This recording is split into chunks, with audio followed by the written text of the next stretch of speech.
രണ്ട് രീതിയിലാണ് പഴയ ശാസ്ത്രങ്ങൾ ബുദ്ധിമുട്ട് അനുഭവിക്കുന്നത്.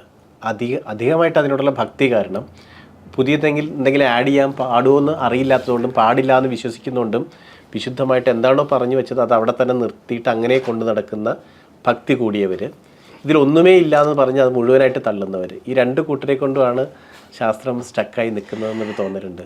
നോക്കൂ, ശാസ്ത്രനിർദ്ദേശം എന്നാണ് ശാസ്ത്രത്തിൻ്റെ. ചിലത് അധികാരസൂത്രമുണ്ട്, ചിലത് വിധിസൂത്രമുണ്ട്, ചില കാലാനുസൃതമായി മാറ്റുന്നതുണ്ടാവും. അപ്പോൾ എല്ലാത്തിലും ശരിയും തെറ്റുമുണ്ട്. കാലാധിവർത്തിയ നമ്മൾ ശാസ്ത്രത്തിൻ്റെ അടിസ്ഥാന സിദ്ധാന്തമാണ് കാലാധിവർത്തിയായിട്ട് സ്ഥിരമായിട്ടുള്ളൂ. അപ്പോൾ നിങ്ങൾക്കൊരു നിർദ്ദേശം തരുമ്പോൾ അവസാനം പറയുന്നുണ്ട് കാലദേശാനുസൃതം. ഏത് ആയുർവേദത്തിലും നമ്മൾ പറയുന്നത്, ഏത് ഫിലോസഫി പറയുന്നതും കാലവും ദേശവും അനുസരിച്ചിട്ടാണ്, അല്ലേ? ഇത് നിങ്ങൾക്ക് യുക്തിപൂർവ്വം ഉണ്ടാക്കിയാൽ മതി. ഞാൻ പറയുന്നത് ആദ്യന്തം അവസാനം എന്നല്ല പറയുക. ഇപ്പോൾ ഞാൻ ഇവരടുത്ത് ക്ലാസ് എടുക്കുമ്പോഴും ഞാൻ പറയുന്നത് കേട്ട് നിങ്ങൾ സ്വീകരിക്കേണ്ട. നിങ്ങളുടെ യുക്തി ചിന്തിച്ച് കാലത്തിനടിച്ച് ഉറപ്പിച്ചതിന് ശേഷം നിങ്ങൾ പറഞ്ഞാൽ മതി, ഇത് പഠിപ്പിച്ചാൽ മതി.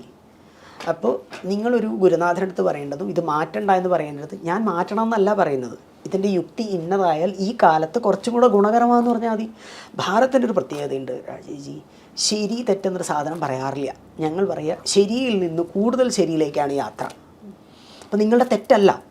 1-ാം ക്ലാസ്സിൽ പഠിക്കുന്ന കുട്ടിയോ അല്ലെങ്കിൽ 5-ാം ക്ലാസ്സിൽ പഠിക്കുന്ന കുട്ടിയോ ഇപ്പോൾ ശാസ്ത്രം പറഞ്ഞ് എല്ലാവരും അടിപിടിക്കാൻ വരാറുണ്ട് എൻ്റെ അടുത്ത്. അപ്പോൾ ഞാൻ ആ കുട്ടികൾക്ക് പറയുന്നൊരു സാധനമാണ്, നിങ്ങൾ പറയുന്നത് ശരിയാണ്. എന്തുകൊണ്ടായിരിക്കും? നിങ്ങളുടെ സ്ഥാനത്ത് നിങ്ങളുടെ തലത്തിൽ അത് ശരിയാണ്. നിങ്ങൾ കാലം അനുസരിച്ച് ഇപ്പുറത്തേക്ക് വരുമ്പോഴാണ് കളം മാറുക, അല്ലേ? അപ്പോൾ ശരിയിൽ നിന്ന് കൂടുതൽ ശരിയിലേക്കല്ലേ? ഇങ്ങനെ വിചാരിച്ചാൽ മതി. അവരെ തെറ്റെന്ന് പറയുമ്പോഴാണ് പ്രശ്നം. ഞാൻ ഇപ്പോഴും പറയുന്നു, കുട്ടികൾ തെറ്റല്ല. ഇന്നലെ വരെ പഠിച്ചതും ഞാൻ ഇന്ന് വരെ പഠിച്ചതും തെറ്റല്ല, ശരിയാണ്. ആ ശരിയിൽ നിന്ന് കൂടുതൽ ശരിയിലേക്ക് നടക്കൂ. കാലദേശം അനുസരിച്ച് കുറച്ചും കൂടെ ഭംഗിയാക്കിയാൽ എന്താ കുഴപ്പം? ഇത്രയും ചെയ്താൽ മതി. ശാസ്ത്രം തിരിച്ചു കൊണ്ടുവരാൻ പറ്റും. പ്രായോഗികമായിട്ട് നമുക്ക് മുന്നോട്ടുള്ള വഴി എന്താ?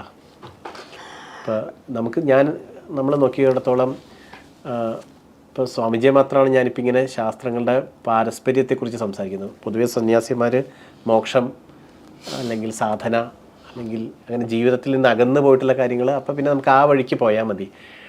അപ്പം അങ്ങാണെങ്കിൽ ഭാരതത്തിലെ വലിയ ഇൻസ്റ്റിറ്റ്യൂഷൻസിൽ വർക്ക് ചെയ്തിട്ടുണ്ട്, അറിവുള്ള ആൾക്കാരുടെ സമകാലീനനാണ്. അപ്പോൾ ഇതിൻ്റെയൊക്കെ ഒരു സാധ്യത ഉപയോഗിച്ചിട്ട് ഇനിയുള്ളൊരു റോഡ് മാപ്പ് എന്താണ് അങ്ങയുടെ മനസ്സിലുള്ളത് ഈ ജ്ഞാന പ്രസരണത്തിന്? 2-3 കാര്യങ്ങൾ നമുക്ക് വേണ്ടത്. ഒന്നൊരു ഗുരുനാഥന്മാരുടെ ഏകീകരണം അത്യാവശ്യമാണ്. ആദ്യത്തെ ഭാഗം അതിനൊരു ലീഡിങ് ഗ്രൂപ്പ് ഉണ്ടാക്കണം ശരിക്കും പറഞ്ഞാൽ. അതായത് ആയുർവേദം ആയിക്കോട്ടെ, തന്ത്രമായിക്കോട്ടെ, എല്ലാവരും ഒരുമിച്ചൊരു പ്ലാറ്റ്ഫോമിൽ കൊണ്ടുവരണം. നിങ്ങൾ വ്യക്തിപരമായി ഏത് മാർഗത്തിലൂടെ സഞ്ചരിച്ചോളൂ. ഇപ്പോൾ ഞാൻ ശാക്തബന്ധനാണ്, ചിലർ വൈഷ്ണവാവാം, ചിലർ ശൈവമാവാം, ചില ഇതൊന്നുമില്ലാത്ത സാധാരണക്കാരുടെ വേറെ ഏതെങ്കിലും ആയിരിക്കാം, കേരളത്തിൻ്റെ തനത് സമ്പ്രദായം ആവാം, ആധുനിക ശാസ്ത്രത്തിൻ്റെ റെപ്രസെൻറ്റേഷൻ ആവാം, എന്തുമാവാം. പക്ഷേ ഇതിൻ്റെ അപ്പുറത്തേക്ക് നിങ്ങൾക്കൊരു ലോകമുണ്ട്. നിങ്ങൾ നിൽക്കുന്നത് ലോകത്താണ്. അപ്പോൾ നിങ്ങൾ ഒരുമിച്ച് ചേർന്നാൽ ഉണ്ടാകുന്നൊരു ബലമുണ്ട്. ഇപ്പോൾ നമ്മൾ നിൽക്കുന്ന ഓരോ വടിയായിട്ടാണ്. അതിൽ ചിലപ്പോൾ സന്യാസി മാർഗ്ഗമാവാം, ചിലത് തന്ത്രമാർഗ്ഗമാവാം, ചിലത് മന്ത്രമാർഗ്ഗമാവാം, ചിലതൊന്നും ഇല്ലാത്തതാവാം, ചിലപ്പോൾ ഇതൊന്നും ഇല്ലാത്ത ഇവർ പൊളിറ്റിക്കൽ ഇതാവാം. ഇതിൻ്റെയൊക്കെ അപ്പുറത്ത് നിങ്ങൾ ലോകമായിട്ട് ഒരു സമ്പ്രദായത്തിലൊരു ബന്ധമുണ്ട്. അപ്പോൾ നിങ്ങൾ വ്യക്തിപരമായിരിക്കുന്നത് നിങ്ങൾ യാത്ര ചെയ്തോളൂ. അതെല്ലാം കഴിഞ്ഞിട്ട് നിങ്ങൾ ഗംഗയാണ്. ഗംഗയുടെ ഞാൻ ഗുരുനാഥൻ്റെ വാക്കെടുക്കുകയാണെങ്കിൽ, ഗംഗ ഒഴുകുന്ന സമയത്ത് പലതരത്തിൽ ലെയറുകൾ ഒഴുകിക്കൊണ്ടിരിക്കും. ഗംഗയുടെ അരുവികൾ പല രൂപത്തിലാവാം. അതാണ് നമ്മൾ വ്യത്യസ്ത സമ്പ്രദായങ്ങൾ. ആത്യന്തികമായിട്ട് നമ്മൾ ഗംഗയാണ്. അതുകൊണ്ട് നിങ്ങൾ ആ ഗംഗയാണെന്ന് കണക്കാക്കിക്കൊണ്ട് ലോകത്തിന് വേണ്ടി ഒരുമിച്ച് കൂടും.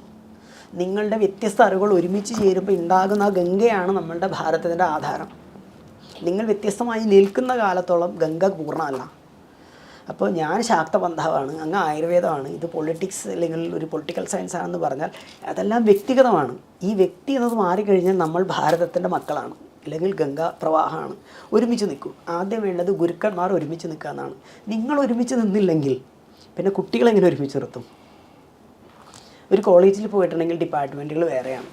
ന്യായം ഡിപ്പാർട്ട്മെൻറ്റ്, വ്യാകരണ ഡിപ്പാർട്ട്മെൻറ്റ്, സാഹിത്യ ഡിപ്പാർട്ട്മെൻറ്റ്, ഇത് തന്നെ സയൻസിലും, ഇത് തന്നെ ആയുർവേദം. അവിടെ കൊടുക്കൽ വാങ്ങലില്ല.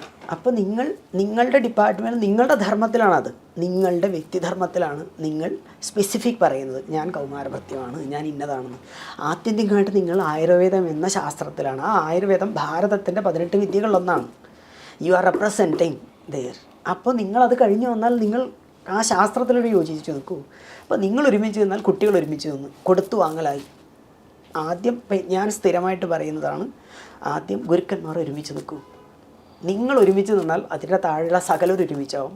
ഇപ്പം നോക്കൂ, നമ്മൾ 3 പേരാണ്. നമ്മൾ 3 പേരും ഒരുമിച്ച് നിൽക്കുന്ന നിമിഷം നിങ്ങളുടെ സർക്കിളിൽ എല്ലാവരും നമ്മളുടെ 3 പേരുടെയും കീഴിൽ വരും. ആണോ? വരില്ലേ? വരും. ഇനി സങ്കല്പിച്ച് നോക്കൂ, കേരളത്തിൻ്റെ ഒരു ആചാര പരമ്പര മുഴുവനും എല്ലാ മൾട്ടി സബ്ജക്റ്റുകളും ഒരുമിച്ച് ചേർന്നാൽ